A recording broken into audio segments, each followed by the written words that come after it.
We are here today on the Freedom Club podcast. I am your host, Curt Mercadante. Thanks for those of you listening today on the podcast. Of course, we also live stream these interviews in the Freedom Club community. If you are not yet a member of the Freedom Club community, what's your problem? What are you waiting for? Head to Facebook, search for the Freedom Club community. You'll see my ugly mug next to the listing. Join. You can participate in live streams just like this. And today we have an incredible guest, Alain Kapatashungu. He is the founder of FrontDoor, which we're going to talk about a little more. He has an amazing story going all the way back to his childhood, in addition to his story of entrepreneurship. Alain, thank you so much for being here today. My pleasure, Curt. Thanks for making the time and inviting me on the show. So, definitely want to get into your story. Absolutely. You know, this is the Freedom Club podcast, and we talk about all types of freedom: entrepreneurial freedom, health freedom, personal freedom. We've had some guests on here on the podcast who have talked about, you know, freedom in the sense of kind of socio-political freedom, relationship freedom. You are both an entrepreneur, but you also have, based on where you came from, an interesting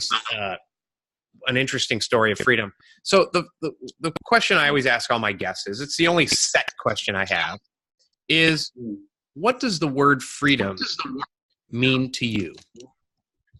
To me, it's actually really easy, because freedom is really about making sure you are truly living the best pretty much life you can live. And this is really important to me because, and we will get into my story a little later on, every single day that I get, it's not really, it's something that I really, really cherish, because I wasn't supposed to be right now doing this specific video with you. And it's also about really just lifting up the people that are around you. So it's just pretty much a mindset to me that I had really early on, is whatever that I'm doing, whether it's friends, whether it's family, even people that really don't like me that much. I love everybody. So to me, it's not possible to like pretty much anyone. But if I actually do something that enable other people to be able to be uplifted or to be able to move forward in whatever they're doing, if I could be a helping hand, that's actually freedom to me. So have the capacity, whenever somebody needs you, whenever you have the capacity to help, to just be able to help one another. That's to me, it's really what freedom is all about. That's excellent. That's wonderful. And when you say that, you know, you're not supposed to be here doing this video, you are a survivor of the conflict, genocide, just overall horrific events that occurred in Rwanda in the early to mid 90s, which a lot of people, there's a lot of people who probably don't, unfortunately, even know it happened. A few weeks ago, I had on Paolo Ciccone. He's from Trieste, Italy. And he grew up a few miles when he was growing up where Tito had the communist regime. And we talked about communism and the victims of communism and how certain people know about certain genocides that happened, but for whatever reason have kind of the news media, political agendas, whatever, don't realize certain other things that have happened throughout the world. Rwanda is one of those, and it's something that, you know, I was growing up at the time. I remember it happening. There was, of course, the movie Hotel Rwanda, which brought it into kind of the public spotlight years later after the conflict. But tell us a little bit about how you survived that, how you lived through it, and your journey. Absolutely. So it happened when I was pretty much really, really young, and it was pretty much all of a sudden, right? So actually, I was born in a country that is near Rwanda called Burundi, which is the country of, you know, all the beautiful, like great lake regions in the East Africa.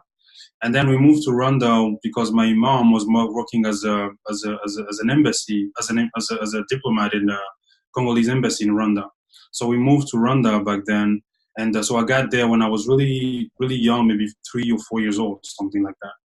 And the first year were really, really, really great. So it's actually a beautiful place. My happiest memory, which is crazy, actually tied to Rwanda because I can remember vividly how it was awesome, the place where we were living and the friends that I had. And then literally all of a sudden one night, pretty much back then it was the plane of the Rwandanese president was pretty much shut down from the sky. And once that happened, literally in a matter of hours, you could hear from in the street, like people were gathering, people were starting to shoot pretty much all over the place. Some of our neighbors, unfortunately, they immediately got killed. And in a split of a second, I really, appreciate and love my mom for that. Like she's an incredible woman. So in a split of a second, she just grabbed my sister and I, pretty much put us in her arms, and we literally started running. So no clothes, no food. We just had a bottle of milk, pretty much, and then we started running everywhere. And we actually were on the run for maybe 2 or 3 months. We went for like an entire week without food, and it was pretty much just horrifying. Like any single, obviously, horrific experience that you will go through as a person is horrifying, obviously, but this one was really just the worst and the worst of human nature, because there were no clear reason about why this was actually happening, just because a group of people felt overlooked another group of people, pretty much. It was just that simple. And then we literally lost everything. Some of our friends who were there actually died, and we were on the run for like 2 or 3 months. And then we arrived at this UNICEF camp where we stayed there for a couple of weeks. My dad, who's actually a professor in literature, was already in France. So it was only my mom, my sister, and I. And hopefully enough, he's been pushing and looking for us. And through all of that chaos, he actually managed to find us. And then from there, since he was already living in Europe, we got a visa to come join him in France. So that's actually where the nightmare stopped for us. But I can remember vividly every single day, my sister and I were just looking at all the planes, taking off, and we were just kind of imagining, oh my God, it must be great. Where are those guys going? Like, definitely out of here. And then one day it was actually our turn, and it was really, really kind of an emotional period, because we didn't think that we're going to be able to make it through, because there were no reason why we should make it through. Everybody around us was pretty much dying. But I guess that's just pretty much, God's grace who allowed us to kind of get out of there. And then we've been able to kind of get to France, and from there kind of pursue a normal life. But yeah, those were crazy 5-6 months for us and our family. Do you you didn't grow up in the country, or you weren't born in the country? Did you still have family members there when you left? Yes, I had family members there when we left. So unfortunately, they didn't make it. And I also had a lot of childhood friends who didn't make it. So yeah, unfortunately, a lot of the people that we knew and were living around our houses, even our help who were helping around their house, unfortunately didn't make it. So basically, it was literally a split second. My mom just kind of had this instinct of just forgetting everything and just grabbed my sister and I, and we started running. We didn't even know where we were going, but we just know that we had to pretty much get out of there and just run as fast as we can. But unfortunately, family members and friends of mine, I never heard from them. So I can only assume that unfortunately they didn't make it out. Wow, I'm sorry about that. Yeah. So you end up in Paris. Your father's works at the university there. Exactly. And how did that go from the get-go? I mean, how was that settling in to a situation of I guess more peace than coming from the chaos that you were in? Yeah, that was pretty complicated because when I was actually got in France, I was only speaking Swahili, and then I was only speaking Rwandanese because I spent my early years living in Rwanda. So French, I could understand it, but I couldn't really speak it that well, and I had this really, really bad accent. And my dad being a French professor, so I spent almost a year and a half really just perfecting and kind of learning the language when I got here. And it was really surreal for me because the way we live in Africa as an African, I'm really proud of, the way we just welcome everybody wherever you come from. If you go to Africa today, you just kind of have this sense of always belonging wherever you go. So when I got here, it was a wake up call for me. Everything was different. People were not so warm. So I couldn't really understand why, especially in Paris, people were so mad pretty much every single day. So it took a little bit of adjusting, and especially with the language. But once I had that down and kind of understood, okay, so this is actually my new normal. It's time for me to kind of make the best out of it. It got a little bit easier, but it was really, really complicated for years, for almost 7 or 8 years after I got in France, to kind of just adjust myself and say that, okay, this is home. To actually be candid, even today I have a French passport, but I never feel like a Frenchman. Like it's not, I live here and I'm a French national, but I'm not French. I can't really explain it. Like it's not home for me. So every time I actually get to travel and I can look at my passport, and I'm really grateful that I have a French passport, but it doesn't feel like mine. It doesn't feel like home. So that's actually how hard it was for me to adapt myself and kind of find my a new pace living in Europe. Yeah.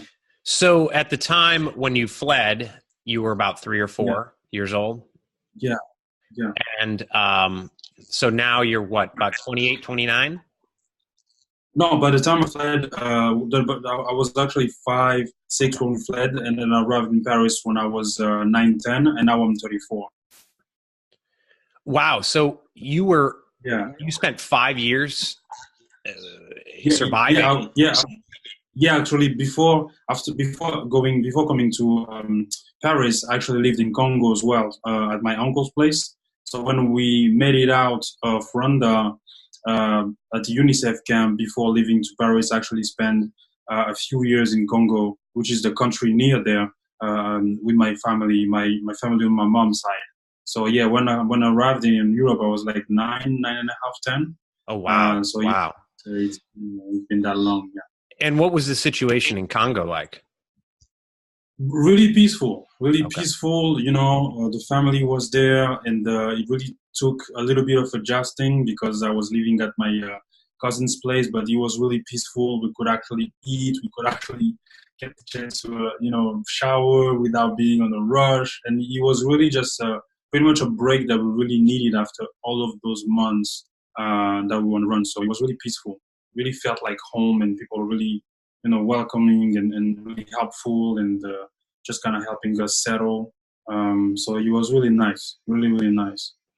So are you around 30 years old right now? 30, early 30s, Yeah. late Yeah. 20s? Yeah. So, for people listening or watching, I mean, this is not that long ago. And, here you are, you speak Yeah. perfect English. You're the Thanks. CEO of your own company, 20 years Yes. after fleeing a horrific situation, moving to Congo, then coming to Paris, across the world. And so the reason I highlight that is there's people all the time who come to me or comment on social media about whatever situation they're in and how they're stuck and they can't get out of it. And Marcus Aurelius Anderson, who's a mindset coach, has a great, he broke his back while training in the U.S. Army and came out of it. He was paralyzed for a year. And he's got a quote that he told me when he was on the podcast, that adversity is not a competition. And so we shouldn't compare anyone's adversity to one another. By the same token, Absolutely. some people come to me with reasons they're stuck, which are really mindset issues. They certainly are not fleeing of genocide, going halfway around the world with your family in your formative years, and not only surviving but thriving to start your own company. Absolutely. Absolutely. Yeah. So you obviously go to middle school and all that in Paris. Absolutely. So tell us, how did that was being an entrepreneur something you wanted to be right away, or were you just at that point happy to be in Paris, happy to be surviving? Not at all, actually. Being an entrepreneur was like not even in my mind, pretty much. I was my background is more business and then finance and things like that. So entrepreneurship was definitely not something that I was even looking at. But going through my last year as a master, I was doing a master degree, not in Paris this time, but in the south of France, in a city called Lyon. Oh, sure. That's actually where I met my wife, and she was more the entrepreneurship type. So pretty much she was going to Montreal back then, and she had this incredible opportunity to work for a corporate housing company. So she actually just asked me if I wanted to kind of tag along. And at that time, with everything going in the finance market, this is 2009, 2010, I figured why not? I could actually see what this real estate thing is all about. So basically, we went to Montreal, and that's actually where I kind of discovered the real estate industry, but more importantly, like the entrepreneurship. Pretty much, it actually really introduced me to that, and then from there, I just kind of pretty got that bug, and I've been doing that ever since, pretty much. But this wasn't planned, for sure. Interesting. So now you're CEO of FrontDoor. Yes. Tell us about the company. Yeah, so the FrontDoor pretty much is a company that we started to actually solve a problem that we had running our first company, still in the real estate industry. So before doing FrontDoor, I built a company called Rental Homes Canada, where we were helping property management companies fill their vacancies. It was in Montreal, Toronto, and Vancouver. And we had pretty much a small team back then that we hired to kind of help us, with all of the inbound leads that we were getting, people contacting us. And it was really cumbersome because ultimately we were losing a lot of our clients because we were too slow at responding, and everything in our industry, even if real estate is actually really evolving, still involve, unfortunately, a lot of, manual labor and a lot of guesswork. So that company, unfortunately, didn't work. So before jumping into anything, I really wanted to think about it, what went wrong and what we could have done better. So basically, I moved to San Francisco. This is 2017, with this idea of just kind of figuring out if the problem that I had running that company around how can I have more data on my customers, and how can I be more responsive online to my customer? How can I deliver a better customer experience to my customer? If this was something that maybe other brokerages in San Francisco were going through as well. So quickly enough, we've been able to kind of validate that with some partners that actually went through the same problem. And from there, we actually built FrontDoor. And FrontDoor today, it's basically a leading provider for lead capturing technologies, meaning that we help real estate agents to understand, to also engage and really prioritize every single leads that they get based on what we call the likelihood to close, which is we use data and allow any agent to know why he should be investing his time on a specific lead, pretty much through data. So there's no more guesswork, or there's no more labor involved in terms of gathering information about his customers, who they are, why is this important to me. We actually remove all of those questions out of the way so they can really just focus on servicing their customers and increasing their bottom line, which is sell more homes, pretty much. Are you focused solely on the U.S. market, U.S., Canada, or are you global? I assume there's very big differences in regulations, other things, across the world. So Absolutely. So we started with the U.S. and Canada just because it's been 10 years now we are in this industry, and in Canada we have incredible relationships there. We work with all of the top tiers real estate investors there. So we started with Canada and the US, but now actually we're expanding into Portugal, where I was last month, where I'm also going at the beginning of next month. So we're also looking in Europe, in cities like Lisbon in Portugal, but also Berlin in Germany, here in Paris, obviously, and also looking into London. But all of these will be just some kind of a beta pilot programs that we're going to be able to run and see if this is something that could be interesting to them. But the focus for us remain the US, where we are really heavy and focused on markets like New York, Chicago, San Francisco, LA, and Denver. Those are really the markets, our core markets, where we are focused and have been focused for the last 18 months. So yeah. Where looking out 5 years, 10 years, where would you like the company to be at that point? At that point, I would love the company to be, obviously to have incredible people that we get to work to every single day. But, we actually have a mission attached to this company, something that I'm really passionate about, because living in San Francisco, I actually discovered what was going on over there with homelessness. And this is something that was really hard for me to wrap my head around, coming from where I come from and living going through the experience that I went through. I couldn't actually just stay indifferent to it. So basically, everything we're doing with FrontDoor, we had this really important idea where every subscription that we sell to one of our partners, we're actually donating money back to an association in the US particularly, but also we're going to be working with some NGOs here in Europe to kind of fight that idea of every single human being. That's just my belief. In 2019, with everything going on, we shouldn't have people in our streets. We shouldn't have people actually just, barely managing to eat or barely managing to have a shower. That's the basic decency we should be able to give to every single one of our, people.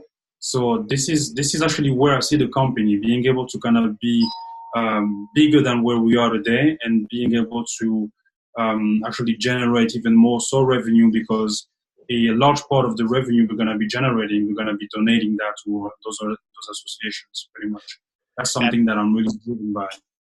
That's awesome. One of the things that I see in our society that's an issue is people clicking the like button or share button and thinking that is enough to make a difference, or sitting around worrying about other people.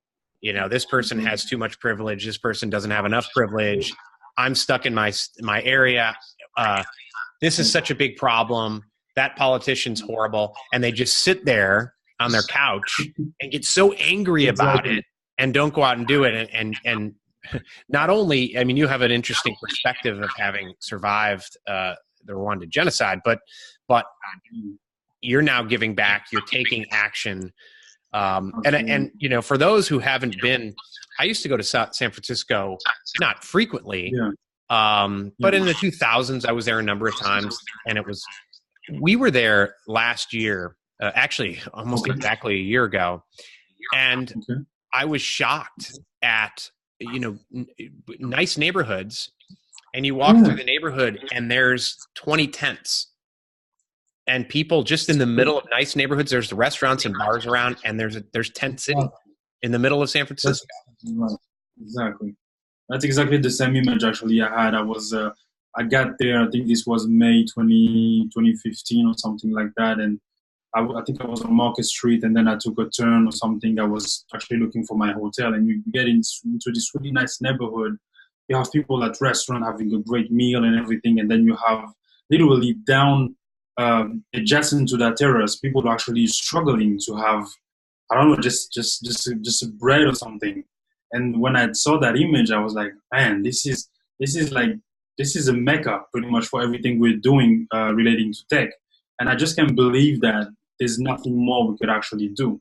So this is something that became pretty core to us and core to the company, that we get to help our partners sell more homes and rent more homes, which is awesome, and really proud of that. But at the same time, we just kind of figure how can we find a way to incorporate what we are seeing, which is something that we should be seeing in our time, we can still drive business, but at the same time as well, find a way to kind of have this, what I love to call social DNA, which is, as a company, we can't just be focused on profit. We can't just be focused on revenue, right? We have to have an upside. We have to have something greater than just, collecting benefits at the end of our fiscal year. It has to be something bigger. So that's actually how it came about. And San Francisco was a place that really gonna open up my eyes around that topic and that problem. That's awesome. I mentioned earlier Marcus Aurelius Anderson, who he broke his back, he died twice on the operating table, was paralyzed for a year, came back, and now he helps other people with mindset. And his book is actually called The Gift of Adversity. He actually saw what he went through. In the moment, he of course didn't see it as a gift, but he actually sees it as a gift, as a wake-up call, as something that empowered him to help empower others. Every entrepreneur faces challenges. They have those days where they think maybe it's going to be insurmountable. The situation you went through, and of course I would never say what happened in Rwanda or any other place where there was a similar circumstance was a gift or good. But for your circumstance, do you find that experience, between the ages of 5 and 10, fleeing, has strengthened you, has empowered you, that when you meet some challenges, you're able to kind of flick them aside more than someone who hasn't been through something in their life? I definitely think so, because everything that happens, obviously, you go through struggles and obstacles and things like that. And to me, it's actually, it may sound crazy, but everything that happens is actually something that taught me a lot about perseverance. And I love that word, because if you boil it down, life, it's all about it. Like, whenever you're trying to accomplish, it's all about just being able to persevere. And back then, I didn't know what I was doing when I was fleeing with my family, but basically, we were literally persevering. We had this idea of saying, we are not going to die today, nor this week, nor this month. So what we're going to do about it? Well, we're going to persevere. We're going to work some more. We're going to go without food this specific day. We're going to sleep in places where you can actually, you can't even close your eyes, because you're afraid maybe those guys were going to find you there. So as an entrepreneur, I don't have the luxury, and this is how I see it, to go through a bad day, because everything that I went through, there's nothing that I can go through today that could be harder than that. So every time I go through a bad day, or one of our customers isn't happy, or somebody's leaving us, or one investor, doesn't want to invest after months and months of discussions, obviously that's something that's definitely an adversity, but you kind of take a little bit, you kind of go back a little bit to that place and figure, I went through it. So whatever's going on today, I'm definitely going to be okay. And the way I see it, with the people that we met and the people that we've lost, I also don't have the luxury to be in the position where I just complain about life. And I love what you were actually talking about. You had this, I think, a post or a video blog that you posted about saying that we can stay there seated and saying, oh, this is not happening to me. I would love to do some more. What about him? What about him? You can actually go out and do something about it. And this is something that you actually said that I really love, because this is the way I live my life. Like, you have no excuses. So whatever I'm going through, I always think about that place where I had no options at all, but I still made it through. And everything that I go through with the business or my life actually approaches pretty much the same way. So that's actually how I see it. It really taught me a lot about perseverance, about being resilient, about being focused as well. Because everything that I'm doing now, it's actually way bigger than just myself. That's actually how I see it. So you have no excuses to just sit around and say, oh, I wish. Every time something happens, you can literally just do something about it, and whatever situation you're in, it's gonna be changed. And that's how I approach this. It's you talked about earlier about watching the planes take off and kind of thinking someday we'll be on one of those planes, and you obviously had a big audacious objective of surviving and getting out of that situation. There's a lot of people out there who are very good at setting big goals, pie in the sky dreams, but they're not good about, what you learned early on, trial by fire, right? Was what you said was each day we thought we're not going to die today. We have to move forward another mile or two. And I talk about living an outcome-focused life where every day you have those key outcomes you need to do to win the day. I mean, talk about the extreme circumstance of that, which is we're not going to die today. And it's a wonderful lesson that everyone can learn. Is it's not only setting that you had the dream of leaving, but if you just sat there and dreamt all day, you would have died. Absolutely. That's a given. That's a given. You literally just have to move. Whatever you're doing, even in business, someday you're gonna have those days where you really just don't know what you're doing, especially when you're an early stage company and fighting to kind of find your place in the world. But like you said, you just have to kind of find a way to move. And early on, we actually had that, because even when we were tired and our feet were hurting, we will have our mom saying, if we stay here, we will actually die. So pick. She was really, she's an incredible woman. She was really bossy around that, but she's an incredible woman, because she really taught us a lot about, we are in a situation and we get that, but what are we going to do about it? So if we actually just stay there and waiting for something or someone to come, nobody ever came. So that's why I think it was 800 or 900,000 people actually lost their lives. That's crazy, because nobody ever came. So you had to literally pick up yourself, and each and every day that God was giving you, say, okay, this is not the day. I'm not going to die today. So let's go. I'm not going to eat today. It's okay. Let's go. Don't know when I'm going to sleep. It's okay. Let's go. You have to always pump yourself into those situations, and hopefully you just start to believe that you're going to be okay. And then once you have that mindset of starting to believe that things that you actually set goals on are going to be accomplished, I mean, you're good. It's going to take some time. Maybe it took us months to get there, even years, but we actually made it out. And I think that's actually how I really like to pretty much live my life today. And for those joining the live stream portion of this discussion, we're on with Alain Kapatashungu. He is, I did it right. I've gotten it right every time so far. He's an entrepreneur, CEO, founder of FrontDoor, which is a real estate startup doing very well. It's a purpose-driven company. He's also a survivor at a very young age of the Rwandan genocide. And so if anyone watching the live stream right now has any questions, please shoot them in. For those of you listening to the podcast, thanks for being here. And of course, we do live stream all these discussions in the Freedom Club community private Facebook group. So please come and join. Alain, so we've talked about obviously your journey and your company.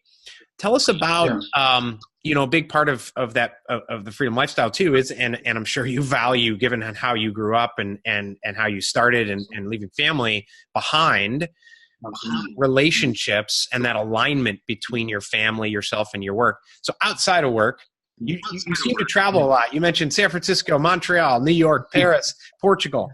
What do you do outside of work? How do you keep that alignment? Outside of work, so I've been fortunate enough to kind of be able to travel a few places here and there and live into those places. And travel is something that I really love to do, and especially being here in Europe.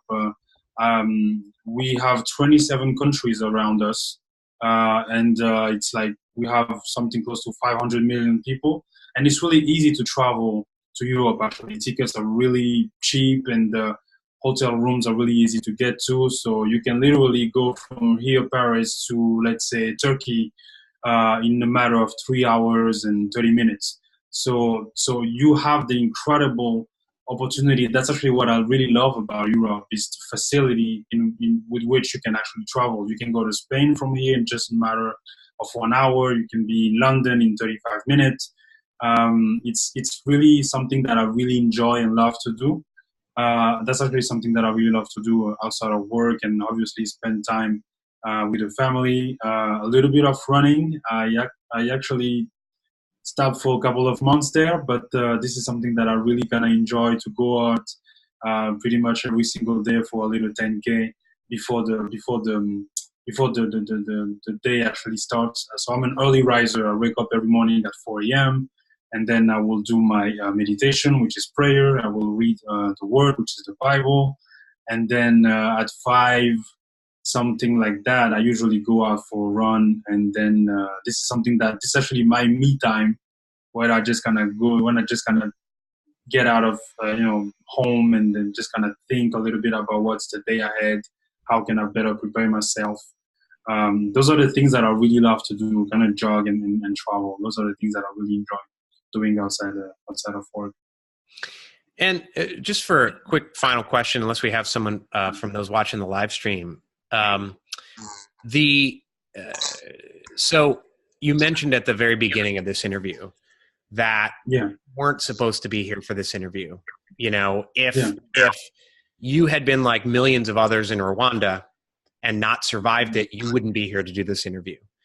You not only survived, you thrived, you've built a successful company, you're helping others through what you do, traveling the world. It's clear you have a tremendous sense of gratitude. Yeah, absolutely. I meet people, potential clients, etc., who have gratitude, but they use that gratitude almost as an excuse not to reach for more. I'm just lucky to be here. Who am I to want anything more? They feel guilty about it. How do you obviously have a tremendous sense of gratitude from surviving, but you are still building a successful company and striving for more and aspiring for more and building it, helping other people. How do you weigh and balance that gratitude with, damn it, I'm going to go out and I'm going to build something, I'm going to crush it today and keep moving forward? Absolutely. Gratitude is definitely something that is key and important to me, because I had this incredible fortune of just meeting people that was so helpful and so patient and so understanding with me to get to the point where I am today. But also the thing that I'm really motivated about is every single day, every single year pretty much, I will set a goal. And my objective at the end of my year is to be able to get to those goals, whether they are personal, whether they are professional. So for me, I can see going through life and achieving something, and then just pretty much setting up there and say, okay, this is enough, I've done enough. I'm always eager and impatient in not only learning more, but meeting new people like I'm actually doing today with you, and just how can I do more? How can I, because again, I'm really racing against the clock, where I have this idea where in my lifetime, something that I'm really, really focused on, Curt, is I would love one day actually, when my time comes and I get to die, to actually have, had an impact in the world. And the way that I'm seeing that, it's going back to this San Francisco era and going back to this homelessness problem. And I feel like sometimes once we reach a goal, selfishly enough, I don't know if we're conscious or not about it, but we're just gonna figure, okay, I've done it. I've reached whatever I needed to reach. Now I'm going to stop. And for me, every time that I reach a goal is, how can I get higher? How can I go bigger next time? How can I do it faster? Because if I reach a goal in a certain time period, now I've been able to learn from that specific goal that I was setting. So next time for the next goal, maybe going through the same phases or going through the same obstacle, now I've learned. So how can I get it done faster? And impact to me, it's literally everything. Everything that I do, it's about it. So I'm always been really focused on making sure that every people that I meet along the way, they really know and understand how grateful I am, just because there's some opportunities for a man like me in the times that we live. I wouldn't have those opportunities, but people really betted on me. People really believed on me.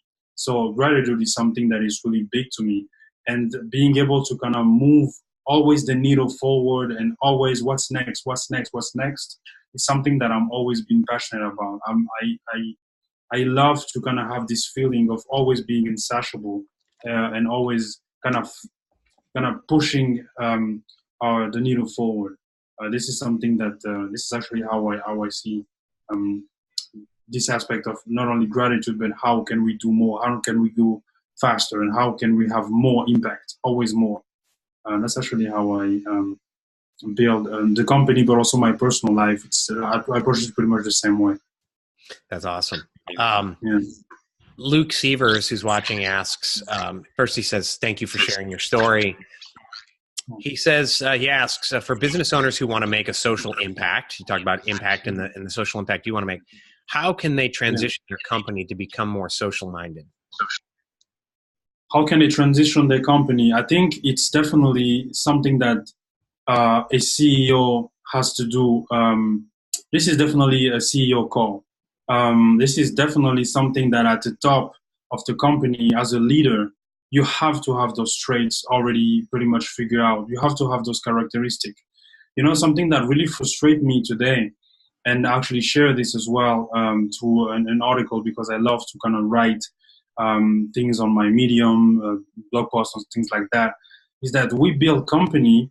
And I feel like today, especially in tech startup, we just kind of find, funny, really not that inspired thing that we call vision. And I think that the problem today, as you build a company, I think even before thinking about a product, thinking about how much money I'm going to raise or how much money I'm going to make, it's why am I doing this? This is actually how I got started. Like, why am I doing this? Because you are literally trading every single day of your life for whatever you are doing. So make sure that at the end of the day, you have an impact. Otherwise, for me, I'm sorry, but you are literally wasting your time. So why am I doing this? Why am I building this company? Am I building this to be, recognized? Am I building this just because, I don't know, everybody's doing it, so I should do it? You literally have to kind of find the why that's driving what you're doing. And I think that as CEO and as company builders, lately we more into following trends instead of really kind of establishing them. We are more into, oh, this guy is doing this, it seems cool, so I'm gonna just put a vision on it and I'm gonna build a company as well. And you really have to kind of find why you're doing what you're doing, because once these days over, you literally wasted a day doing something that you don't even know why you were doing it. So I think that this is something as a CEO, as a founder, you really have to kind of take some time around it, even if it's months. Make sure you have a reason why you're actually waking up every single day, sacrificing your family, sacrificing your youth, or sacrificing your paychecks that you could be getting at some other places to actually build this. You have to have that in mind. Once you have that nailed, I think that whatever life throws at you, you're going to be okay. You're going to be able to go through those obstacles and ultimately win at the end of the day. So that's what I believe. We are not doing enough today as company founders. We are more just focused on trends and appearance rather than just really, I'm going to build this company. And while I make money, while I get profits, at the same time, I'm going to change, communities around me. I'm going to empower people around me. I'm going to, find a way to build more homes around me, something like that. You have to have a why. Otherwise, you are literally wasting your time. You are really wasting your time. It's interesting. I work with a lot of companies and individuals, and we talk about defining your vision. And like you said, there's a lot of companies or even people who kind of come up with cheap visions that may sound good in sound bites. And the way I define a good vision statement is, which I look at as, individually, it's the destination, it's the outcome you want for your life, whether you die in 20 minutes or 20 years, right? But that it combines your purpose for being here, your purpose for living, with the impact you want to make on the world, and that purpose plus impact equals a compelling vision. So I love hearing you say that. That's wonderful. Absolutely, I agree with what you just shared there. Yeah, definitely. So Alain, you at an early age, 5 years old, between the time you were 5 and 9 and 10, right? You literally fought for your freedom. You fled to it. You have built a successful company. You were forced from your home at an early age, and now one of the purposes of your company is to help others get out of homelessness and into their homes. You are a survivor of the Rwandan genocide, successful businessman. Alain Kapatashungu, thank you so much for being a guest on the show. Thanks. It was my pleasure, Curt, to be able to share with you and the audience, and appreciate everything you're doing. Now I get to kind of follow you around, and I can't wait for you to explain me how you manage to work 12-hour a week. This is something that I really need to kind of hear from you, maybe in another email thread. Yes. And doing what you're doing is just awesome. Well, thank you very much. On that, so there's a lot of people, I get a lot of questions on the 12 week, either from people who don't believe it or just want to know, like, how do you get there? Yeah. So I started last Thursday a vlog on YouTube called the Freedom Vlog. It's not going to be every day, and sometimes it's boring. But that's the point. You know, to me, it was yesterday I didn't work at all. And so it's me giving my son Italian lessons or those types of things. But yeah, follow that. But let's definitely email. We'll talk offline, but in October, I'm having the Freedom Club Festival here in Charleston. Would love to have you be a guest there. We can talk about that. If people want to learn more about you, learn more about FrontDoor, the work you're doing, where's the best place that they should go? The best way, it's definitely frontdoorapp.com. where everything that we do about the company is there, all the communications are there. And I love using Twitter, I love using LinkedIn. So on LinkedIn, it's just Alain Kapatashungu, which is my name. And on Twitter, it's at AKPTSH, which is Alain Kapatashungu shortened. And more than happy to just connect and hopefully we can share some things over there as well. Excellent. And I'll share links to those in the show notes. Thanks, Alain, for being a guest. Thanks, everyone, for watching live. Thanks for everyone listening. This has been the Freedom Club Podcast.